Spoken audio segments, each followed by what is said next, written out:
కొంతమంది అడిగారు, స్వామి శబరిమల, గురువాయూరు, పద్మనాభ స్వామి టెంపుల్ ఈ గుళ్ళకన్నీ పోయినప్పుడు, మన శబరిమల పోయినప్పుడు 18 అంబడి ఎక్కేసిన తర్వాత ధ్వజస్తంభం వస్తుంది. తర్వాత ఒక రాయి కనపడుతుంది. అక్కడ రాయి ముందు రాయి కనపడుతూ ఉంటుంది. తర్వాత దానిపైన పంచలోహ కవచం పెట్టారు. ముందు కాలంలో శబరిమలలో కూడా ఆ రాయిలుగానే కనబడుతూ ఉండేది. తర్వాతనే ఆ కవచాలన్నీ పెట్టినారు, అన్నిటికీ అలంకారంగా ఉండాలని. అప్పుడు ఆ రాయి ఏమిటి స్వామి అని అడిగారు. దేనికోసం పెట్టారు స్వామి? మన పక్కన అంతా కనపడలేదు, మీ వరకు కనపడుతూ ఉన్నాయి స్వామి, దాని సంకల్పం ఏంటి అని అడిగారు. దానికి సమాధానం బలిపీఠాలు అంటారు మలయాళంలో దాన్ని. అది దేనికోసం అంటే క్షేత్ర చైతన్య సంరక్షణానికి తాంత్రిక విధి ప్రకారం ఒక్కొక్క రాయిని ప్రతిష్ఠ చేసి కలశాభిషేకం చేసి ప్రతిష్ఠ చేస్తారు. అవి ఏమిటి అంటే గర్భగుడికి ఆనుకుని మండపానికి ముందర ఉంటుంది దేవుడు ముందర, అది వచ్చి ఇంద్రుడు. అలా అష్టదిక్పాలుగా 8 దిక్కులకి 8 దేవతలు, ఏమేమి దిక్కున్నాయో ఆ దిక్కి ఆ దిక్కు అధిదేవత ఎవరో వాళ్ళ ప్రతిష్ఠ చేసి ఉంటుంది. తూర్పుకి ఇంద్రుడు, ఆగ్నేయానికి అగ్నిదేవుడు, యామ్యానికి దక్షిణ దిక్కి యమదేవుడు, నైరుతికి నిరుతి దేవుడు, పడమటికి వరుణదేవుడు, వాయువ్యానికి వాయుదేవుడు, ఉత్తరానికి సోముడు, ఆడ కుబేరుడు. ఉత్తర దిక్కి అధిపతి అయినా కూడా సోమ దేవుడిని అక్కడ పెడతారు. తర్వాత ఈశాన్య దిక్కి ఈశాన్య దేవుడు అని ఉంటుంది. తర్వాత 2 దిక్కులు కూడా ఉన్నాయి మనకి. పైలోకానికి ఉండే దిక్కి పైకి ఊర్ధ్వలోక అని ఒక ఇది ఉంది. ఆ దిక్కి అధిదేవత వచ్చి బ్రహ్మదేవుడు. ఆ బ్రహ్మదేవత స్థానం ఎక్కడంటే తూర్పుకి ఈశాన్యానికి మధ్యలో అక్కడ ఆ సంకల్పం చేసి ప్రతిష్ఠ చేస్తారు. అలాగా అనంతం అని కీళ్ళలోకానికి అధోలోకానికి కింద ఉండే లోకానికి అధిదేవత అనంతం. ఆ అనంత సంకల్పంతో నైరుతికి పడమటికి మధ్యలో ఒక శిల పెట్టి అక్కడ ప్రతిష్ఠ చేసి అక్కడ పూజ చేస్తారు. అలాగా 8 దిక్కులకి 2 దిక్కులకి 10 దిక్కులకి దేవతా సంకల్పంతో ప్రతిష్ఠ చేసిన బలిపీఠాలే అవి. అది కాకుండా దక్షిణ దిక్కులో ఒక పొడువుగా ఒక రాయి ఉంటుంది. అది వచ్చి ఒక్కొక్క సప్త మాతృ సంకల్పము. తర్వాత గణపతి వీరభద్ర, ఈ 2 దేవతలు కూడా ఆడ సంకల్పం చేసి పూజ చేస్తారు. తర్వాత వచ్చి బయటకు వస్తున్నప్పుడే పెద్ద బలిపీఠం కనబడేది మనకి. దాన్ని വലിയ బలిక్కలు అంటారు. ఆ വലിയ బలిక్కల్లో అధిదేవతలు వచ్చి ఒక్కొక్క దేవతకి అధిదేవత మారుతాయి. అలాగే అయ్యప్పకొచ్చి ఆ అధిదేవతలు ఎవరెవరు అంటే తూర్పు నుంచి వీరబాహు, మహావీరన్, విద్యుద్దంతన్. అది శ్లోకంగానే ఉంది. వీరబాహు మహావీర విద్యుద్దంత విలాసిన తీక్ష్ణశ్చ తీక్ష్ణదంతశ్చ తారాక్షశ్చ భవోద్భవ అని ఒక శ్లోకం, సంస్కృత శ్లోకం. అది నేను తంత్రోద్యాపీఠంలో చదువుతున్నప్పుడు మనకి నేర్పేది అది. వీరబాహు మహావీరన్ విద్యుద్దంతన్ విలాసనన్ తీక్ష్ణదంతన్ తారాక్షన్ భవోద్భవన్. తర్వాత నిర్దిగుణిలో భూతేశన్ అని ఒక మంత్రం, ఒక దేవత. తర్వాత పైన శాస్త్రసేనన్ అని ఒక దేవత. ఈ വലിയ బలిపీఠము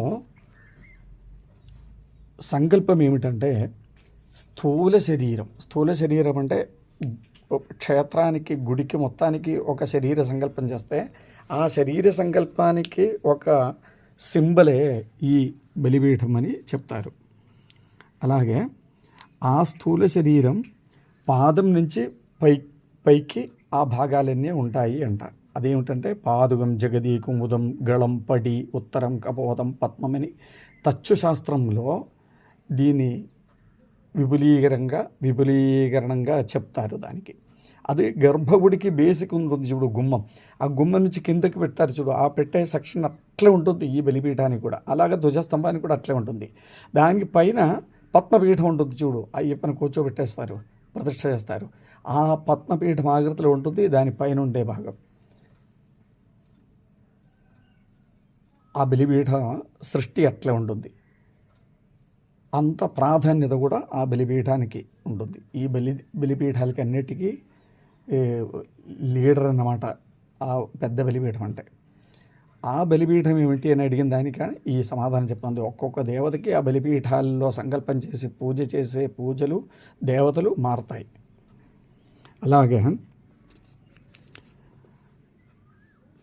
గణపతికి అయితే వజ్రదందన్, గజాస్యన్, భీమన్, మహిషాస్యన్, మేఘనాథన్, విరూపాక్షన్, వరదన్, సర్వదక్షన్, అట్లా ఈ വലിയ బలికలకి గణపతికి అయితే గజవక్త్రన్, గణేశన్, వినాయకన్, చండవిక్రమൻ, విఘ్నకరൻ, സർപ്പമേഖലൻ, ശൂർപ്പകർണൻ, నాగదంతൻ,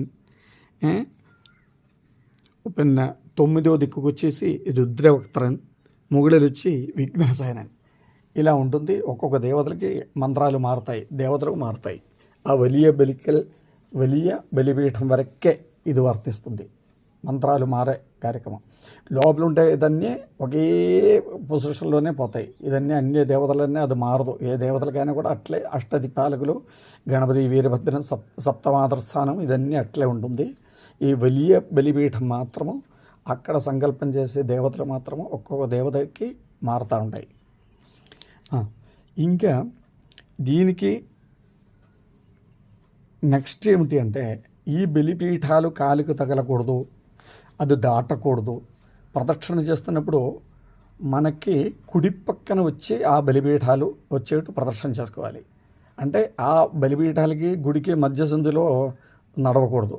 బలిపీఠాలు తర్వాత అవుట్ స్టేజ్లో అవుటర్ లైన్లోనే నడవాలి, ఇన్నర్ లైన్లో నడవకూడదు.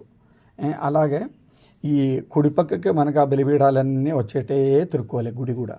అది కాలుతోటి తన్నడం కానీ అది దాటుకోవడం కానీ చేస్తే చాలా అపరాధంగా అది భావిస్తాము. ఎందుకంటే అది వచ్చి ఆ బలిపీఠం ఇంపార్టెంట్ ఏమిటి అంటే క్షేత్ర చైతన్య సంరక్షణం.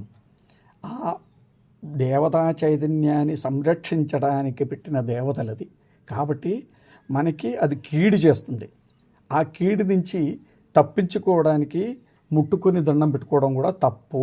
ఎందుకంటే ఆ బలిపీఠాల నుంచి అంతా ఆ క్షేత్రం దేవతలో ఉండే చైతన్యం ఆ బలిపీఠాల నుంచి అంతా తిరుగుతూ ఉంటాయంట చైతన్యం. అది టచ్ చేస్తే ఆ చైతన్యానికి విఘాతం కలుగుతుంది అని అది కూడా పాపంగా భావిస్తాం. కాబట్టి మనం ఒకవేళ కాలికి తగిలడమో అట్లాంటి దాటుకోవడమో తెలియకుండా దాటుకోవడం ఏమన్నా జరిగి ఉన్నా కూడా మనస్సులో అపరాధం, క్షమించు దేవా అని ఏ దేవుడు ఆ గుడికి అధిపతిగా ఉన్నారో, అయ్యప్పనైతే అయ్యప్పకి, శివుడైతే శివుడికి, విష్ణు అయితే విష్ణు, ఆ దేవతకి క్షమాపణ చెప్పి దండం పెట్టుకోవాలి.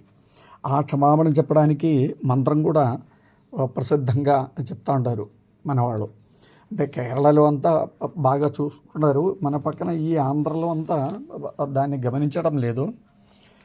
కరచరణకృతం వా కర్మజం కాయజం వా, లేదు అంటే కాయజం కర్మజం వా శ్రవణనయనజం వా మానసం వాపరాధం విహితమవిహితం వా సర్వమేతత్క్షమస్వ జయ జయ కరుణాబ్ధే శ్రీ మహాదేవసూనో. ఇది అయ్యప్పగా చెప్పచ్చు. దానికి అర్థం ఏమిటంటే కరచరణకృతం వా, కాలుతోటి కానీ చేతులతోటి కానీ, కాయజం కర్మజం వా శరీరంతో కానీ ప్రవృత్తి వల్ల కానీ, శ్రవణనయనజం వా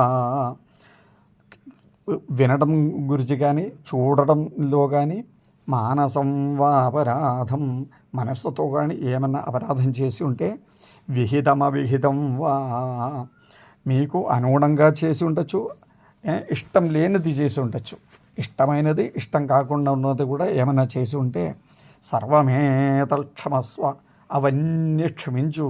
జయ జయ కరుణాబ్ధే శ్రీ మహాదేవసూను. మహాదేవంటే పుత్రనాయ అయ్యప్ప అన్నీ క్షమించు అని.